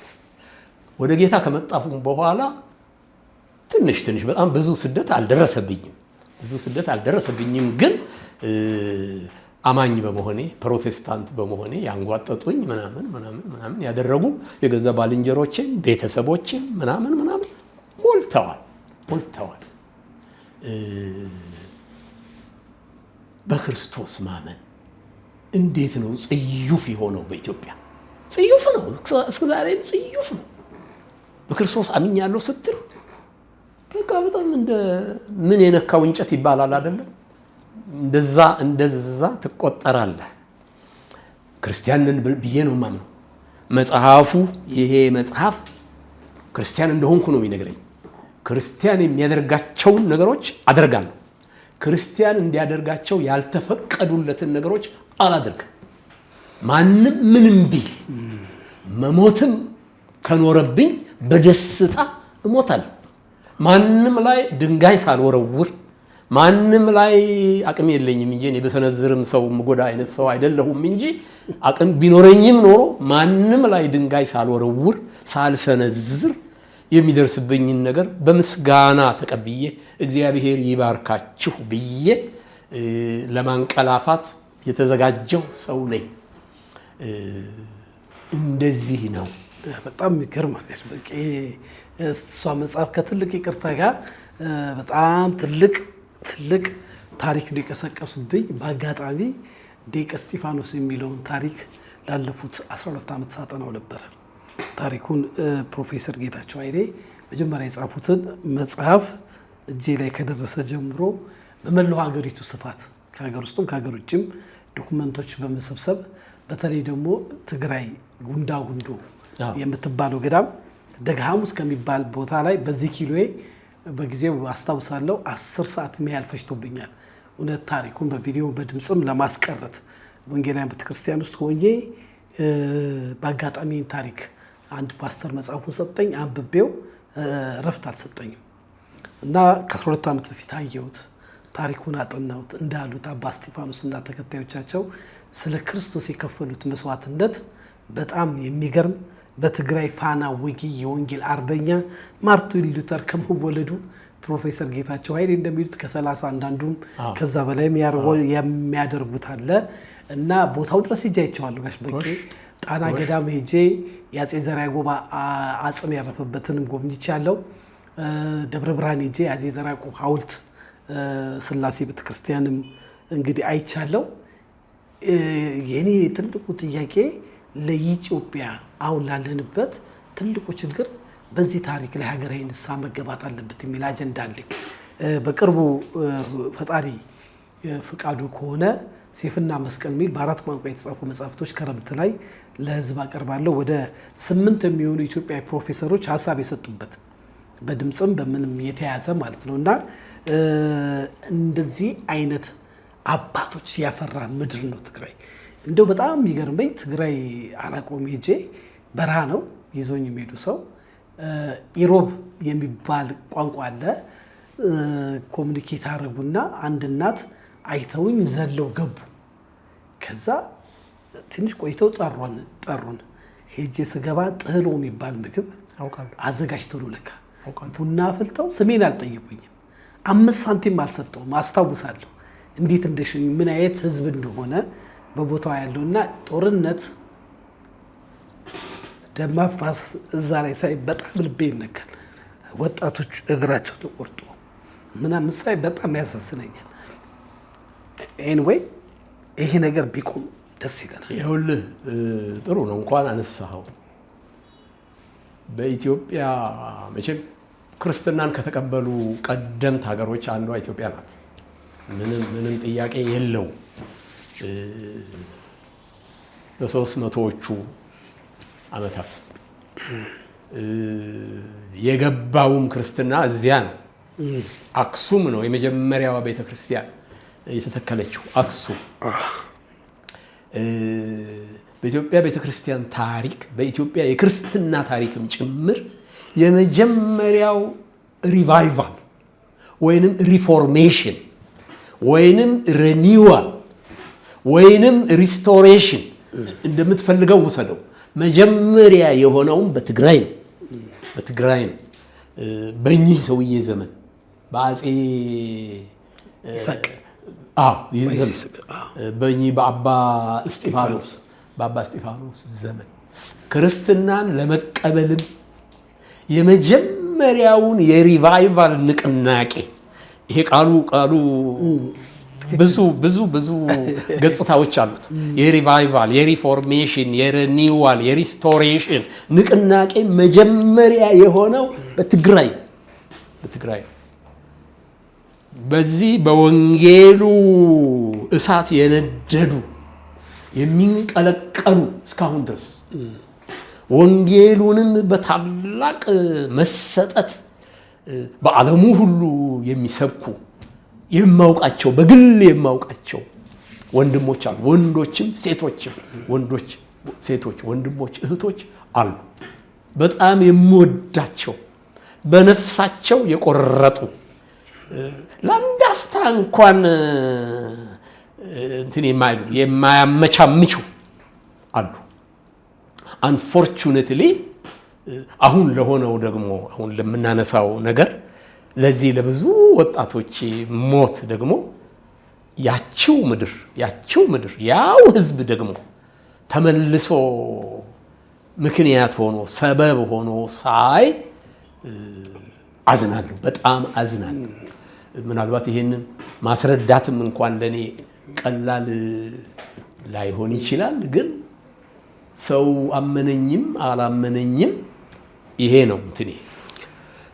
እነዚህ አባቶች እንግዲህ በሚብለጨለጨው በነገስታቶች ፊት እውነትን ሳይክዱ ለእውነት የተሰዉ አባቶች መሆናቸው ባጭር ደብረ ብርሃን እንኳን ምንላት ከተማ የስም ስያሜ በእነሱ ህይወታቸውን በከፈሉት የወጣ ታሪክ እንደሆነ ይታወቃል። እና የእነዚህ አባት መንፈስ ትግራይን፣ ሰሜኑ ኢትዮጵያን ያገኝ እንላለን። አሜን ይላል። ታሪኩንም በጣም ስለምወደው ብዙም ዋጋ ስለከፈልኩለት በሲኒማን በዶኩመንተሪ ፊልም ስላዘጋጀሁት ማህበረሰቡን ደግሞ እጅ አይቻለሁ። እናቶች አባቶች እና በቃ ይሄ ጦርነት አባዜ ይሄ ደም መፋሰስ እንግዲህ የሚገርመው እኮ ጋሽ በቄ ከሐረር በሉት ከባሌ ከጅማ ወጣቶች ሄዶ እኮ እዛው ሰሜን ላይ ነው የሚሞቱት አካለ ጎደሉ የሚሆኑት። እና በቃ ልንል ያስፈልጋል። የንስሐ መንፈስ ሀገራችን ላይ እንዲመጣ በዚህ አጋጣሚ ጥሪያችንን እናስተላልፋለን። እና በአጋጣሚ በጣም ወደው ታሪክ ብዙም ማደንቀውን በኢትዮጵያኖች ይህንን ታሪክ ቢያውቁት የኢትዮጵያ ፈውስ ነው የሚለውን ስላመጡብኝ ድንገት ሰርፕራይዝ ስላደረገ ይላል። እኔ ኢሞሽናል ብትሆን ምንም አያስደንቀኝም። በጣም ሆሪብል የሆነ ነገር ነው። መንግስት ይለምናል፣ ብዙ ሰዎች ይለምናሉ። ያን ጊዜም የሆነውን አውቃለሁ። ባለፉት በመጀመሪያው ጦርነት ጊዜ የሆነውን ነገር አውቃለሁ። ሄደው ለምነው እግዚኦ ብለው ተሰድበው ተተችተው ተነቅፈው ጥፉ ከዚህ ተብለው ስለወጡት ሰዎችም አውቃለሁ። እነሱም የተናገሩትን ሰምቼ አውቃለሁ። እኔ ወደ እግዚአብሔር መጮህ እንዳለበት ነው የማምነው። እኔ እጮሃለሁ። አንድ ሰው ነኝ አውቃለሁ። ምንም ለውጥ ላመጣ አልችልም። ምንም አይደለም አላምጣ፣ ምንም አቅም አይኑረኝ። ግን ወደ እግዚአብሔር መጮህ ማን ይከለክለኛል? እጮሃለሁ። ብቻዬንም እጮሃለሁ።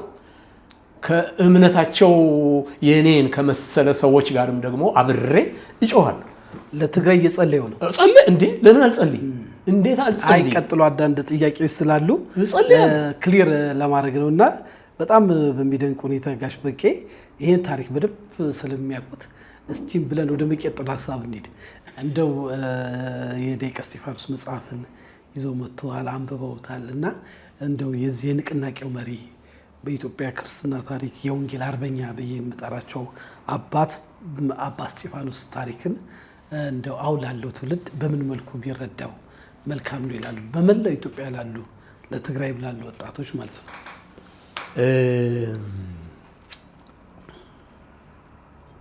እኛ አሁን እዚህ ውጪ ያለ ነው እዚህ ደቡብ ኢትዮጵያ ወይንም መካከለኛው ክፍል ያለነው በምናውቀው ልክ የትግራይ ወጣቶች ያውቁት እንደሆነ የኚህን ሰውዬ ታሪክ እርግጠኛ አይደለሁም። ለምን ባክግራውንዳቸው ኦርቶዶክስ ቸርች ነው፣ እውነት ነው። ግን ግዕዙን በደንብ ይሰሙት እንደሆነ አይዳብት። ያው እንደሌላው ወጣት እንደሌላው ኢትዮጵያዊ ወጣት ኦርቶዶክስ ቤተክርስቲያን ነው የተወለድነው፣ ያደግነው እዛ ነው። በግዕዝ ነው የሚደረገው ነገር ሁሉ የሚደረገው። ግን የሚባለውን በትክክል እንሰማዋለን ወይ ስል ጥርጣሬ አለኝ። እኔ የትግራይ ወጣቶችም እንደዚሁ ይመስሉኛል።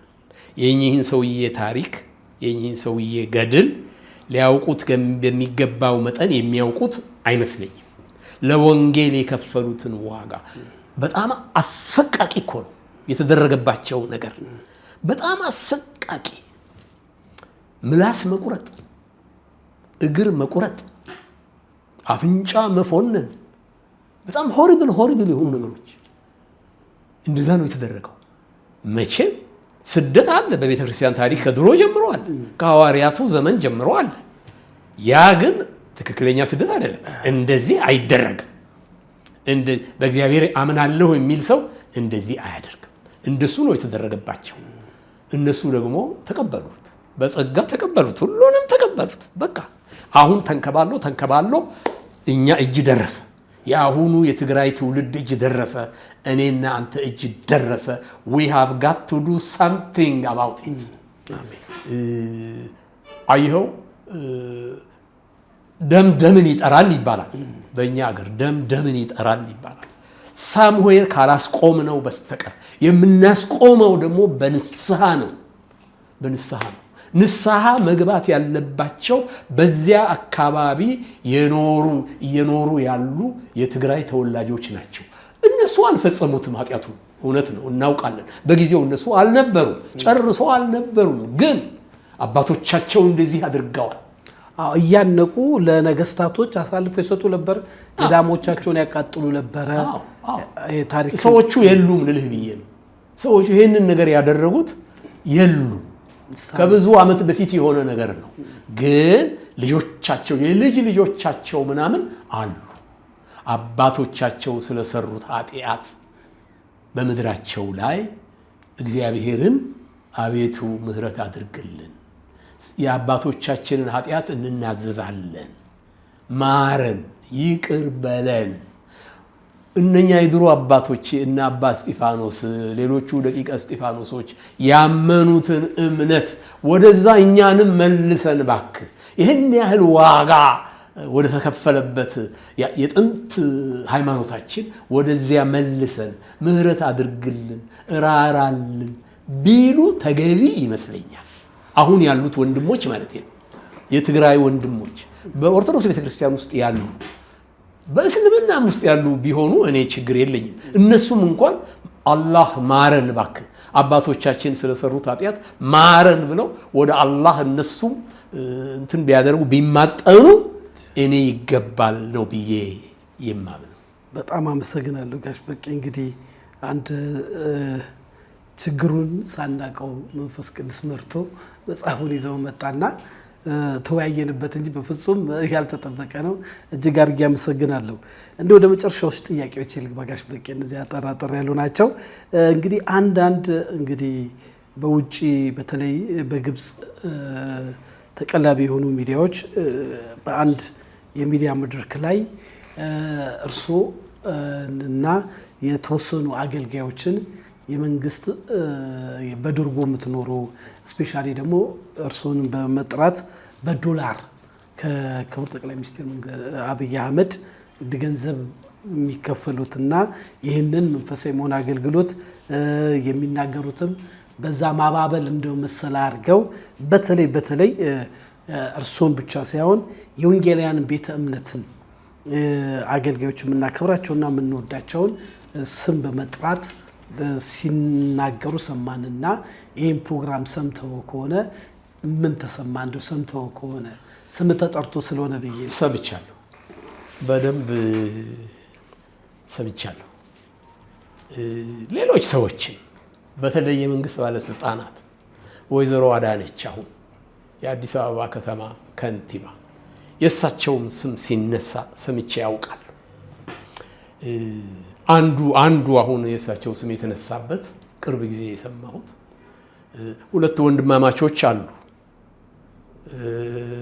ዘላለምና ዳንኤል የሚባሉ አይደለም ወንድማማቾች፣ ዘላለም ጌታቸው እና ዳንኤል ጌታቸው። እኔ ወላጆቻቸውን አውቃለሁ፣ አባታቸውንና እናታቸውን አውቃለሁ። የቤተ ክርስቲያኔ ሰዎች ነበሩ።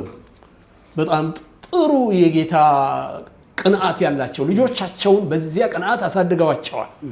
ልጆቹ ደግሞ አሁን ሁለቱም ሐዋርያ እየተባሉ ይጠራሉ።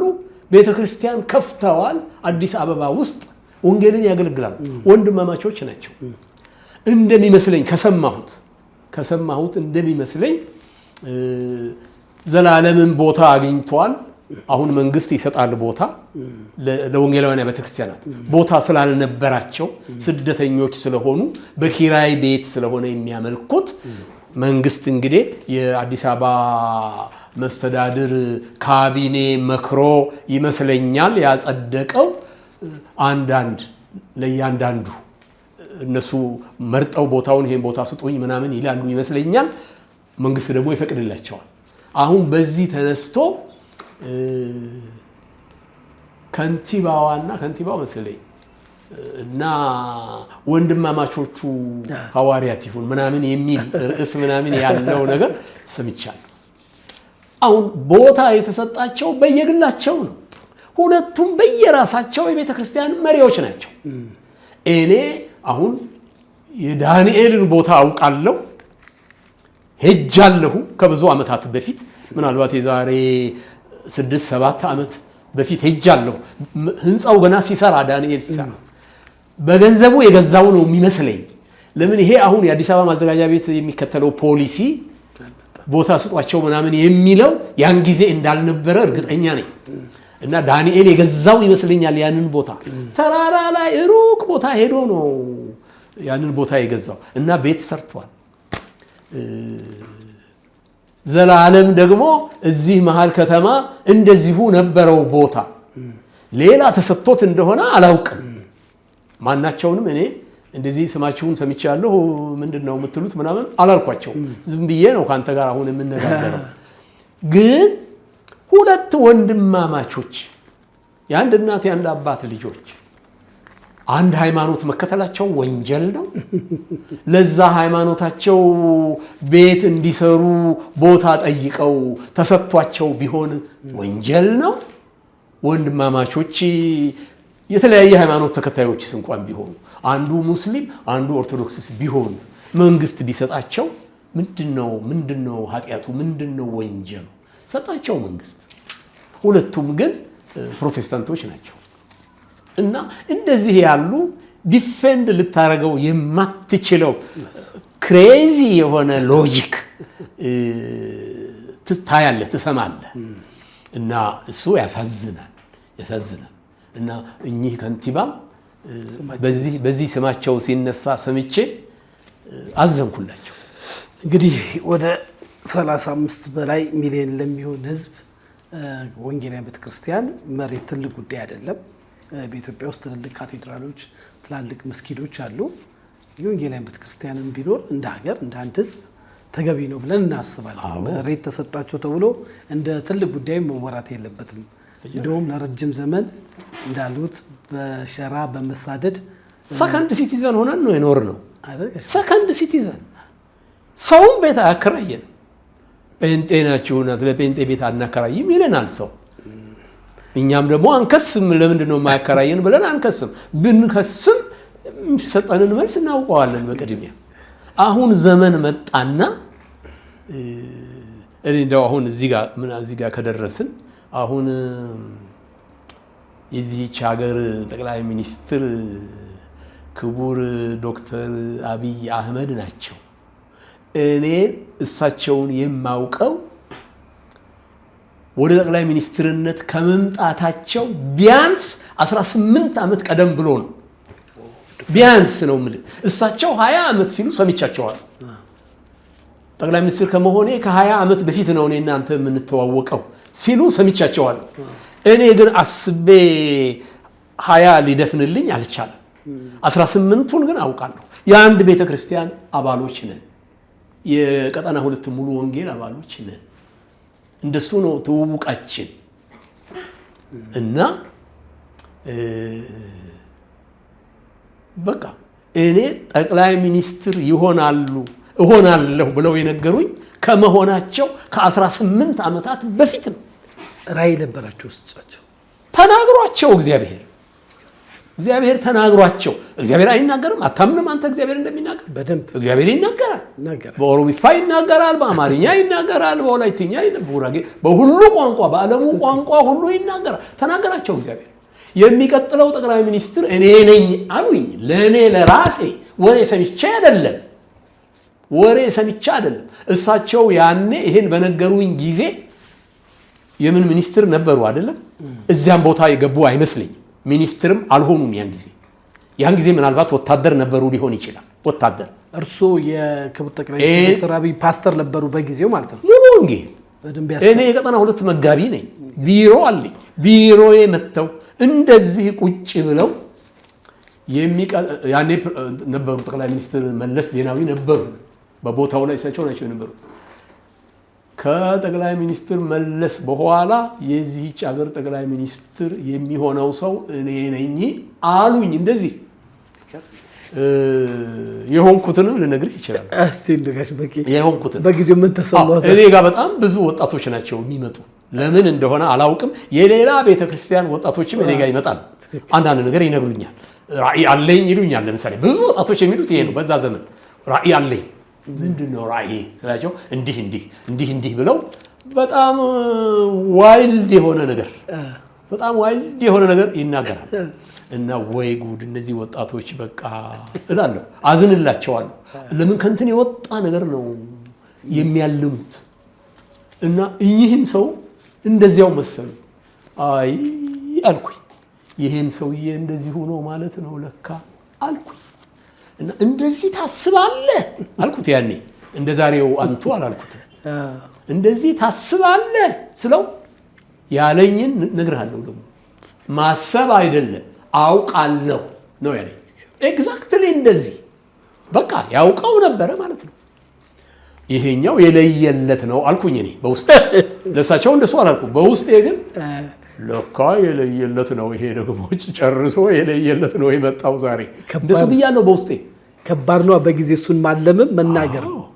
በኋላ ነገሩ እውነት ሲሆን እኔ ንስሐ ነው የገባሁት።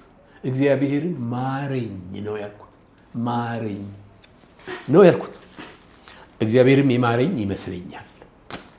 አወኩ፣ መሳሳቴን አወኩ። እሱ ከኔ የተሻለ አማኝ ነው። እግዚአብሔር ተናግሮታል፣ ሰምቷል የተባለውን አምኗል የተባለውን እና ኤክሰርሳይዝ እያደረገ ነው። ዝግጅት አድርጓል። ይሄው አሁን ታየዋለህ እንግዲህ በ8 ዓመት ውስጥ 4 መድብሎች ጽፏል። 4 መድብሎች መደመር፣ የመደመር ትውልድ። የመደመር ምንድን ነው ደግሞ? 4 ናቸው። 4 ናቸው በተለያየ የመጀመሪያው መደመር ነው።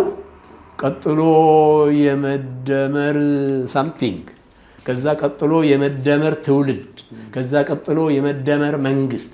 4 መጽሐፍት፣ ትልልቅ መጽሐፍት፣ ፊሎሶፊካል የሆኑ መጽሐፍት፣ ኢትዮጵያ ወደፊት ልትመራበት የሚገባ የጋቨርንመንት ፖሊሲ መደመር ነው መሆን የተመረጡ ቀን ነው ይሄን የተናገሩት። የእንትን ንግግራቸውን ሲያደርጉ ኢናጉራል ስፒቻቸውን ሲያደርጉ ነው መደመርን የጠቀሱት። አሁን 4 መጽሐፍት በእጃችን አሉ። ሲያስቡት ነበረ ማለት ነው። ከዚያን ዘመን ጀምሮ ሲያስቡት፣ ሲያውጠነጥኑት፣ ሲያገላብጡት በውስጣቸው እና ፊሎሶፊ ነው ማለት ነው። አሁን በእጃችን አለ። ስለዚህ ክቡር ጠቅላይ ሚኒስትር ዶክተር አብይ አህመድ አሁንም እግዚአብሔር ለዚች ምድር የሰጣቸው መሪ ናቸው ብለው ያምናሉ? እኔ ወድጄ ነው እግዚአብሔር እንደተናገረ እሳቸው ነገሩኝ። ከዛ በኋላ እኔ ደግሞ ሰማሁ በራሴ እንትን እየገፋ ነገሩ ሲመጣ ቆይቶ መጨረሻ ላይ ወደሚመረጡበት ጊዜ አካባቢ ገደማ እኔም ደግሞ ከሌላ ሶርሶች ሰማሁ።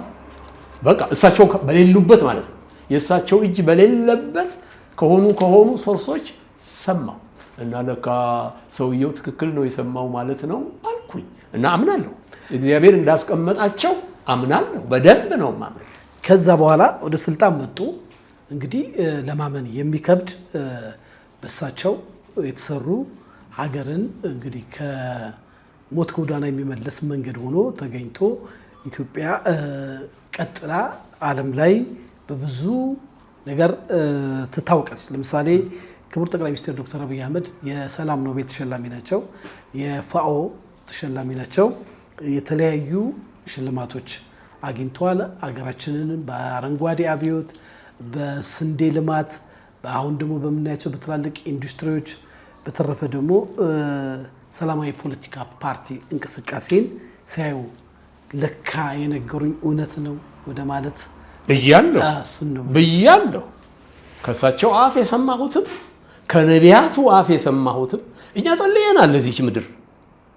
እኔ ወደ ጌታ ከመጣሁ ዘመን ጀምሮ ስደት ስለነበረብን በችግር ስለነበረ የምናመልከው አለመጸለይ አንችልም ነበር። ጸሎት ብቻ ነው የነበረን አቅም። መንግስትንም ወደ እግዚአብሔር ዙፋን እናቀርባለን። የደርግ መንግስት ነው የነበረው። እኔ 66 ነው ጌታን የተቀበልኩት።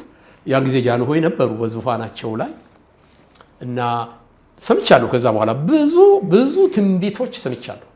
ብዙ የማውቃቸው የማምናቸው ነቢያት ሲናገሩ ሰምቻለሁ እና ተቀብያለሁ። ከእግዚአብሔር ነው ብዬ ተቀብያለሁ እና እስከዛሬ እንደዚህ ነው ማምነው። እኚህ ሰውዬ እግዚአብሔር ነው በዚህ ቦታ ላይ ያስቀመጣቸው ብዬ አምናለሁ።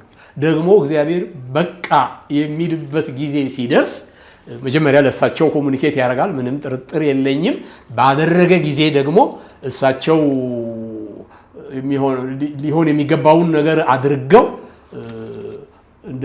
አሳልፈው እንደሚሰጡ መንግስቱን ለሚቀጥለው ሰው አሳልፈው ይችን ታክል ጥርጥር የለኝም።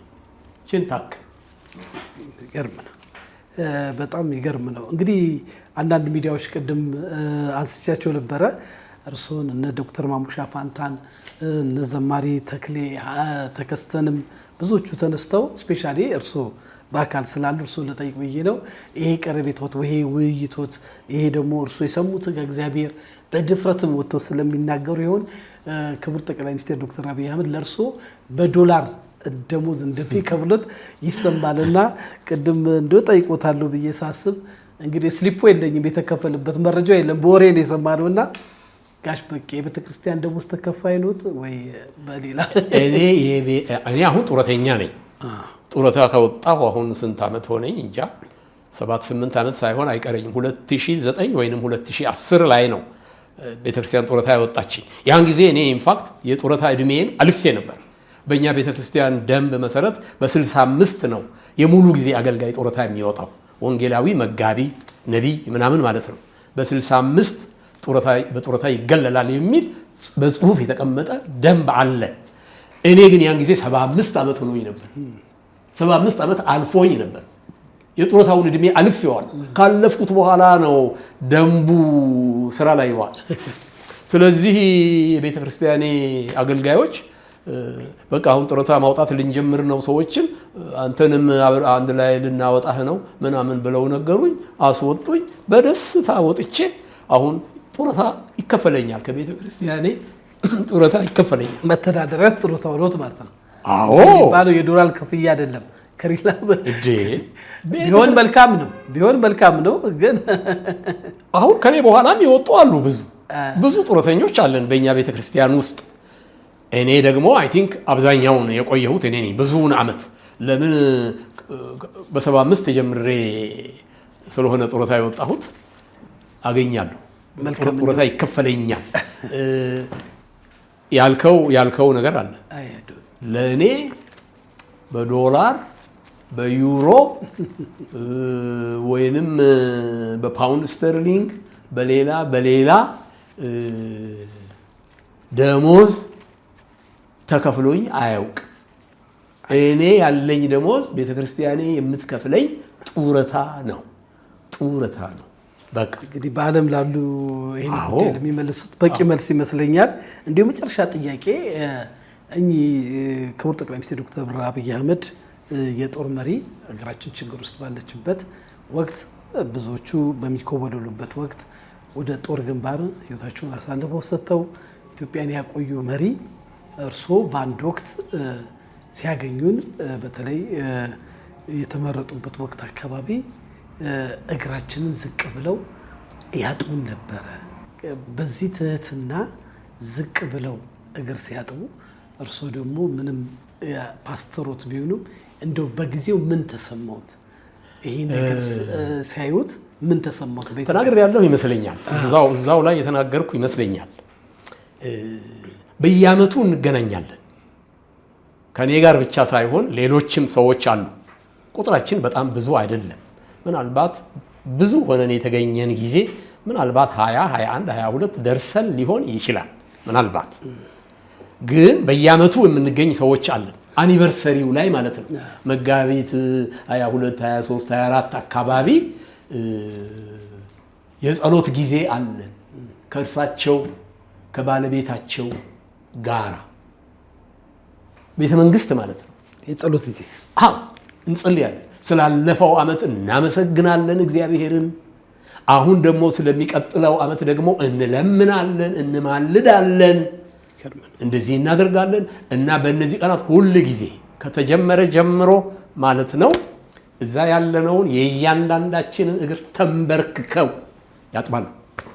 ባለቤታቸው ቀዳማዊት እመቤቷ፣ ልጆቹ ደግሞ ሴቶቹ ልጆች ዕቃ ያደፈውን እጣቢውን ወስደው ይደፋሉ።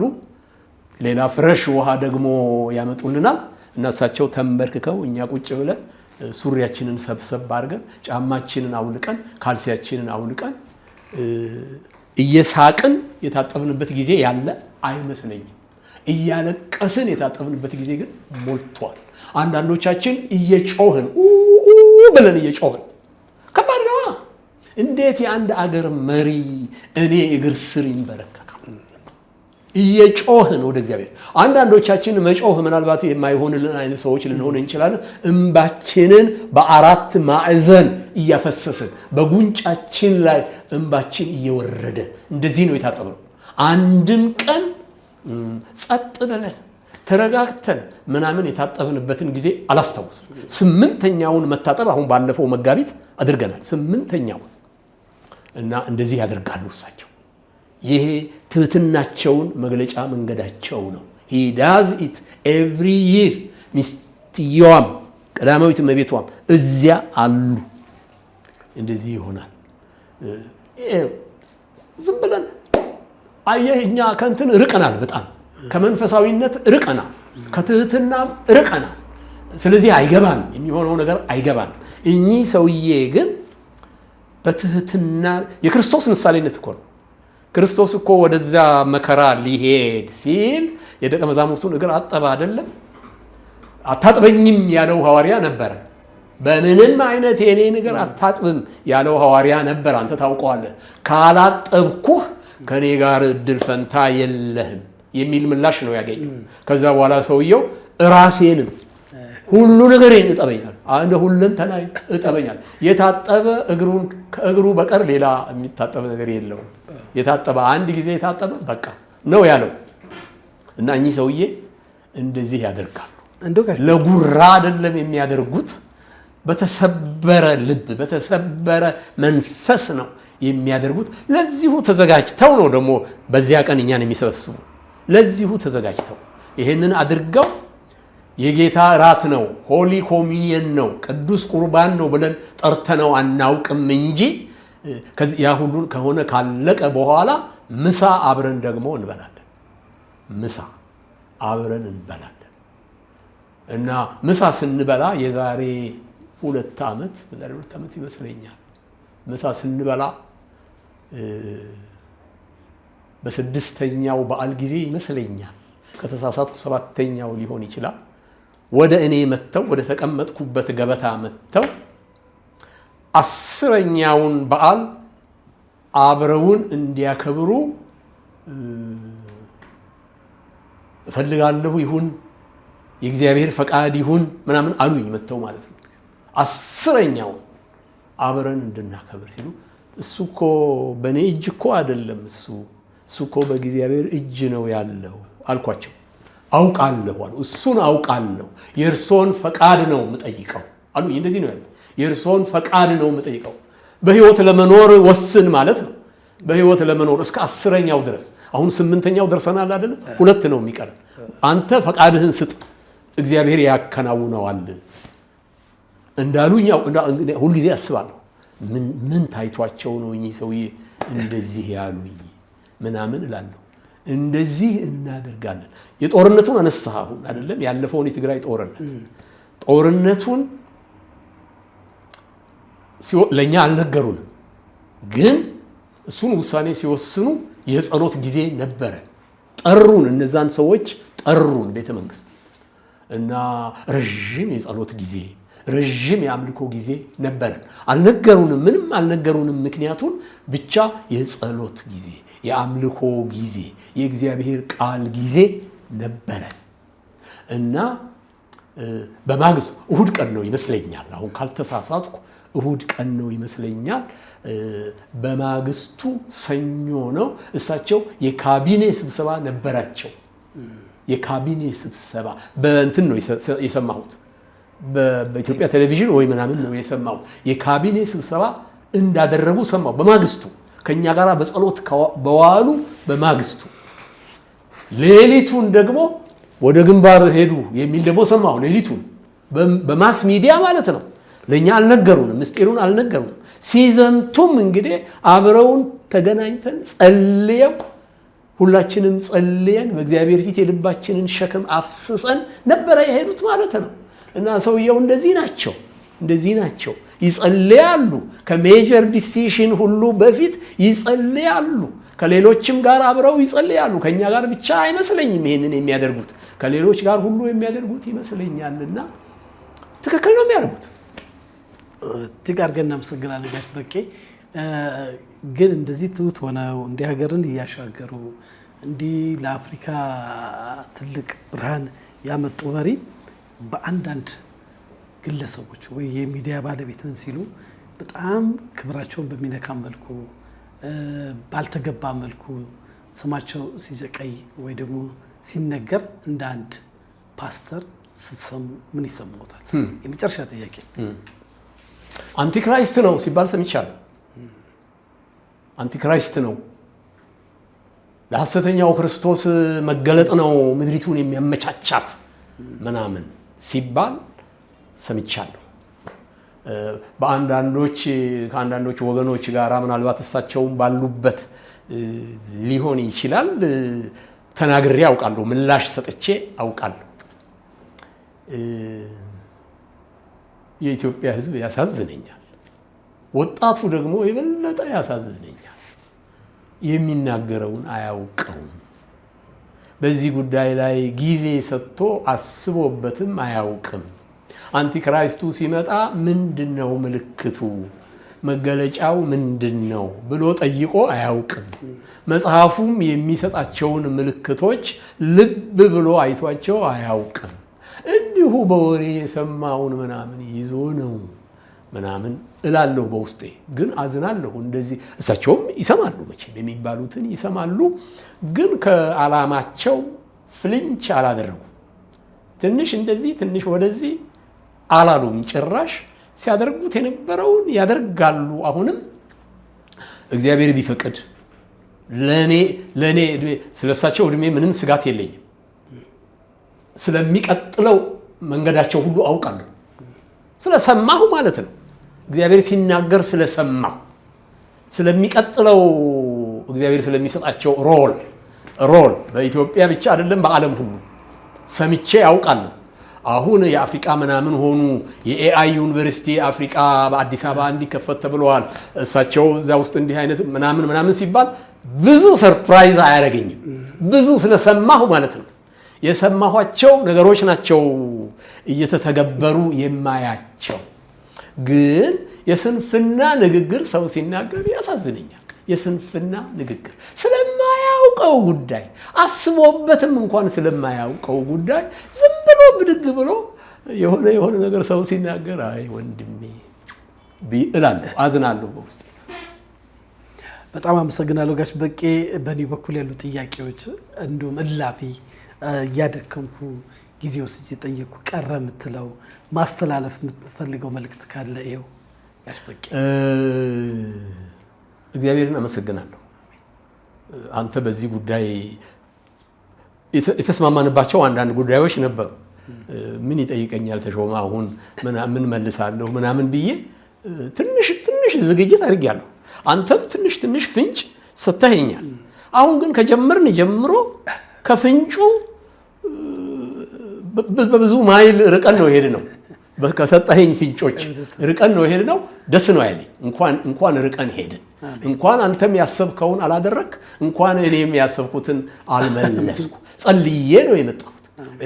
ስትነግረኝ ትናንትና አይደለም የነገርከኝ? ትናንትና እኮ ጠዋት ነው የነገርከኝ። እና በ24 ሰዓት እድሜ ነው የተገናኘ ነው። በ24 ሰዓት እንደዚህ እኔም አድርጌ አላውቅም። ይሄ ወደ አገር የሚወጣ ንግግር እንደሆነ አውቃለሁ። የሚያሳስብ ነው፣ የሚያስጨንቅም ነው፣ ብዙ መዘጋጀት የሚጠይቅም ነው። ወዲያው ነው እሺ ያልኩ። እንደሱ አይደለም ምንም ቀጠሮ አልሰጠሁም። ወዲያው ስትነግረኝ እሺ ነው። ለራሴ ገርሞኛል። ምን ሆንክ በቀለ? አበድክ እንዴ? እንዴት ዝም ብለህ እሺ ትላለህ? ጊዜ ስጠኝ ላስብበት፣ ጥያቄዎቹን ላክልኝ፣ 1 2 3 ቀን ደግሞ ጨምረስ መባል ነበረበት። ምን ነካኝ ብዬ አይ አንተ ነህ ያደረከው፣ አንተ ፈልገኸዋል ይሄንን ማለት ነው ብዬ ነው በነፃነት እንደዚህ የምናገረው። የአንድን አገር መሪ በፊት እንደዚህ እያነሳው እንደዚህ እየጠራው ስለ ጸሎቱ ስለ ሌላው ምናምን እያነሳው እንደዚህ በልበ ሙሉነት የምናገረው የእግዚአብሔር ፈቃድ ስለሆነ ይመስለኛል። እግዚአብሔር ይሄንን ሊበርቲ የመንፈስ ነፃነት በውስጤ ስለሰጠኝ ነው ብዬ ነው የማምነውና ደስ ብሎኛል። እግዚአብሔር ይመስገን። አንተንም እግዚአብሔር ይባርክ። ሰሚዎቻችንንም እግዚአብሔር ይባርካቸው፣ ለትምህርታቸው ያድርግላቸው። አሜን አሜን አሜን። ውድ የሀሌታ ሚዲያ አድማጭ ተመልካቾቻችን ከፓስተር በቀለ ወልደ ኪዳን ጋር የነበረን ቆይታ ይህን ይመስል ነበረ። ይህንን ታሪካዊ እንግዲህ ውይይት ፈጣሪ ወደ እናንተ እንድትሰሙት አድርጓል። እኔም ልጠይቅ አስባለሁ። ለብዙ ጊዜ አስብ ነበረ። ፈጣሪ ረድቶኝ እሳቸው እንዳሉት በፍጹም ከአንድ ቀን ባነሰ ጊዜ ውስጥ በፍጹም ፈቃደኝነት በማለዳ እንግዲህ ቢሮአችን ተገኝተው ሀሳባቸውን በዚህ ያለ ልክ ገለጹ። ለሀገራችን ሰላም ይስጥን፣ እንከባበር፣ እንዋደድ፣ የሀገራችንን እድገት ሰላም ያሰማን። ተሾመ ሽፈራው ይህን ፕሮግራም ሰብስክራይብ፣ ላይክ፣ ሼር በማድረግ ለብዙዎች ተደራሽ አድርጉ። ሻሎም